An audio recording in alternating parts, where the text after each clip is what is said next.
Olá pessoal, tudo bem? Aqui é a professora Amanda e hoje nós trabalharemos a aula 5 da apostila Aprender Sempre, que traz como tema recursos linguísticos em textos narrativos. E essa é a parte 1, mas também trabalharemos a parte 2. O objetivo da nossa aula de hoje é analisar os recursos expressivos usados na linguagem literária a partir de um trecho do romance Senhora de José de Alencar. Para aqueles que não se lembram, o romance Senhora é uma obra do romantismo e nós estudamos o romantismo lá no segundo bimestre, tá bom? Então eu vou ler para vocês e acompanhem por gentileza. Senhora, primeira parte. O preço. Há anos raiou no céu fluminense uma nova estrela. Desde o momento de sua ascensão, ninguém lhe disputou o cetro. Foi proclamada a rainha dos salões. Tornou-se a deusa dos bailes, a musa dos poetas e o ídolo dos noivos em disponibilidade. Era rica e formosa, duas opulências que se realçam como a flor em vaso de alabastro, dois esplendores que se refletem como raio de sol no prisma do diamante. Quem não se recorda da Aurélia Camargo, que atravessou o firmamento da corte como brilhante meteoro e apagou-se de repente no meio do deslumbramento que produzira o seu fulgor? Tinha ela 18 anos quando apareceu a primeira vez na sociedade. Não a conheciam e logo buscaram todos com avidez informações acerca da grande novidade do dia. Dizia-se muita coisa que não repetirei agora, pois a seu tempo saberemos a verdade, sem os comentos malévolos de que usam vesti-la os noveleiros. Aurélia era órfã e tinha em sua companhia uma velha parenta viúva, Dona Firmina Mascarenhas, que sempre a acompanhava na sociedade. Mas essa parenta não passava de mãe de encomenda, para condescender com os escrúpulos da sociedade brasileira, que naquele tempo não tinha admitido ainda certa emancipação feminina. Guardando com a viúva as deferências devidas à idade, a moça não declinava um instante do firme propósito de governar sua casa e dirigir suas ações como entendesse. Constava também que Aurélia tinha um tutor, mas essa entidade desconhecida, a julgar pelo caráter da pupila, não devia exercer maior influência em sua vontade do que a velha parenta. A convicção geral era que o futuro da moça dependia exclusivamente de suas inclinações ou de seu capricho, e por isso todas as adorações se iam prostrar aos próprios pés do ídolo. Assaltada por uma turba de pretendentes que a disputavam como prêmio da vitória, Aurélia, com sagacidade admirável em sua idade, avaliou da situação difícil em que se achava e dos perigos que a ameaçavam.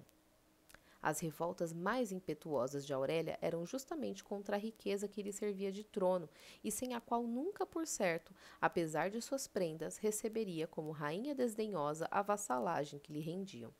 Por isso mesmo, considerava ela o ouro um vil metal que rebaixava os homens, e no íntimo sentia-se profundamente humilhada, pensando que para toda essa gente que a cercava, ela, a sua pessoa, não merecia uma só das bajulações que tributavam a cada um de seus 1000 contos de réis. Então, nós temos aí um trechinho da obra Senhora, e é muito interessante conhecer a Aurélia, porque ela demonstra ser uma dama muito forte, ainda um pouco idealizada por conta de fazer parte do romantismo. Então, ela é perfeita e rica, e ela é linda, maravilhosa, e tem todos os homens aos pés dela. Mas o conflito principal aí dessa história é a questão dela ser muito rica e suspeitar de que, se ela não fosse, ela não teria toda essa quantidade de pretendentes. Então, ela não acredita no amor dessas pessoas e ela fica sempre desconfiada, né? E isso leva aí a vários desenrolares nessa história, tá? Inclusive aí casamento por interesse, inclusive também a compra, basicamente, de um marido. Mas eu gostaria que vocês lessem a história para se inteirar.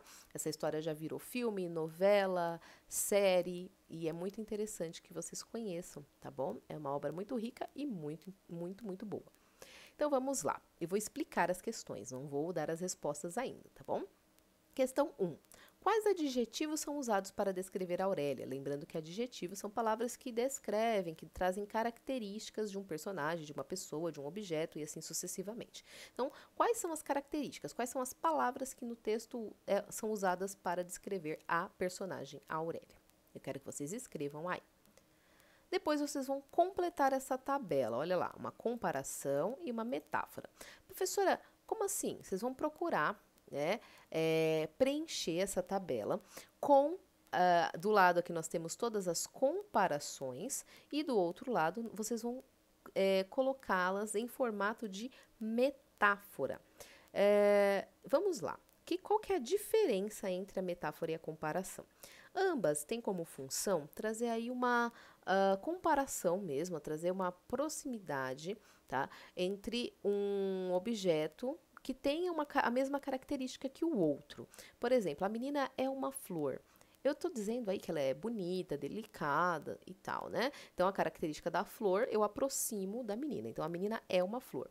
Isso é uma metáfora, tá bom? Ela não é uma flor de verdade. Quando, ao invés de eu afirmar que ela é uma flor, eu digo que a menina é como uma flor, ou então que ela parece uma flor, eu estou fazendo uma comparação.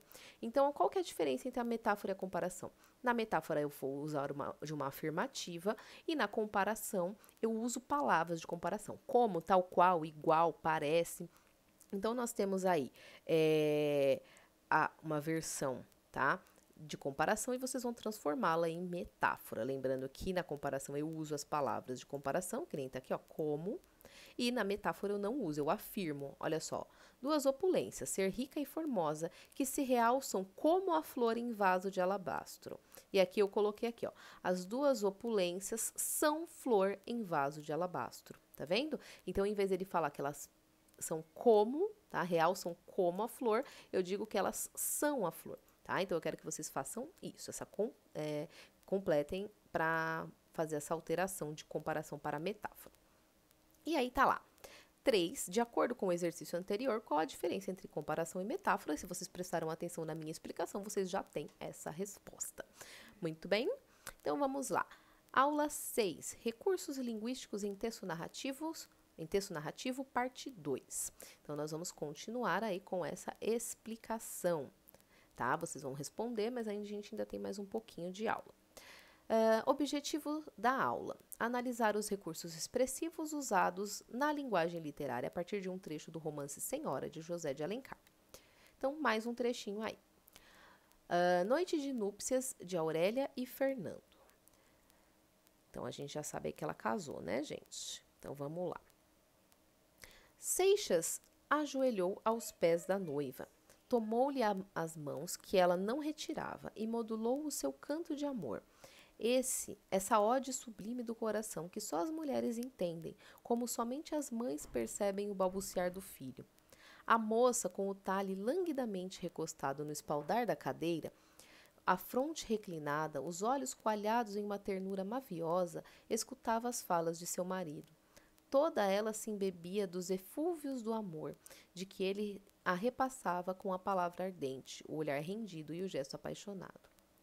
É então verdade que me ama? Pois duvida, Aurélia? E amou-me sempre, desde o primeiro dia que nos vimos? Não lhe disse já? Então nunca amou a outra? Eu lhe juro, Aurélia, estes lábios nunca tocaram a face de outra mulher que não fosse minha mãe. O meu primeiro beijo de amor guardei-o para minha esposa, para ti.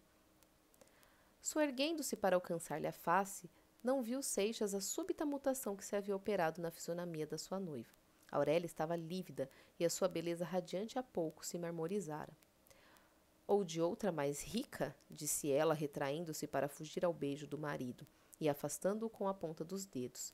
A voz da moça tomara o timbre cristalino, eco da rispidez e aspereza do sentimento que lhe sublevava o seio e que parecia ringir-lhe nos lábios como aço.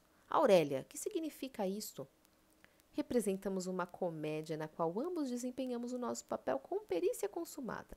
Podemos ter este orgulho que os melhores atores não nos excederiam, mas é tempo de pôr termo a essa cruel mistificação com que nos estamos escarnecendo mutuamente, Senhor. Entremos na realidade, por mais triste que ela seja, e resigne-se cada um ao que é. Eu, uma mulher traída, o Senhor, um homem vendido. Vendido? Exclamou Seixas, ferido dentro d'alma. Vendido sim, não tem outro nome. Sou rica, muito rica, sou milionária. Precisava de um marido. Traste indispensável às mulheres honestas. O senhor estava no mercado. Comprei-o. Custou-me 100 contos de réis. Foi barato. Não se fez valer. Eu daria o dobro, o triplo, toda a minha riqueza por este momento. A Aurélia proferiu essas palavras desdobrando um papel no qual Seixas reconheceu a obrigação por ele passada ao Lemos. Não se pôde exprimir o sarcasmo que salpicava dos lábios da moça, nem a indignação que vazava dessa alma profundamente revolta no olhar implacável com que ela flagelava o semblante do marido Seixas. Seixas, traspassado pelo cruel insulto, arremessado do êxtase da felicidade a esse abismo de humilhação, a princípio ficara atônito. Depois, quando os assomos da irritação vinham sublevando-lhe a alma, recalcou este poderoso sentimento do respeito à mulher, que raro abandona o homem de fina educação. Penetrado da impossibilidade de retribuir o ultraje à senhora a quem havia amado, escutava imóvel, cogitando no que lhe cumpria fazer.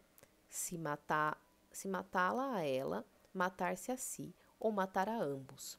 Aurélia, como se lhe adivinhasse o pensamento, esteve por algum tempo afrontando-o com inexorável desprezo.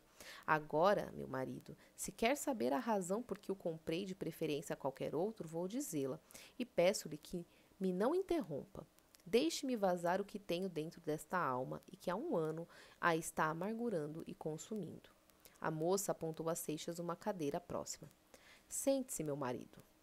Com que tom acerbo e excruciante lançou a moça essa frase, meu marido, que nos seus lábios ríspidos acerava-se como um dardo ervado de cáustica ironia. Seixas sentou-se. Dominava-o a estranha fascinação dessa mulher, e ainda mais a situação incrível a que fora. Triste, né? Esse trecho é bastante complicado. Nós temos aí, então, um momento que era para ser feliz, né, um momento que era para ser um momento do casamento, mas é o desenrolar, um dos desenrolares da história, onde a moça comprou, né, e conta para o marido que ela comprou ele, tá bom? Então, nós temos aí um trecho carregado de mágoas, de tristeza mesmo, né, de uma situação bem complicada. Mas, só lendo para que vocês possam entender totalmente a história. Então, vamos lá. Questão 1. No trecho lido, observamos que durante a noite de núpcias há uma transição de uma situação aparentemente tranquila para uma briga. A. Retire do texto palavras, expressões ou frases que evidenciam a expectativa positiva que Seixas tinha para o momento.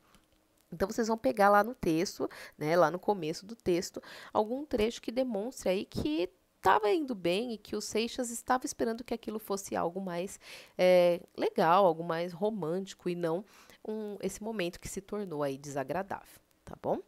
Letra B.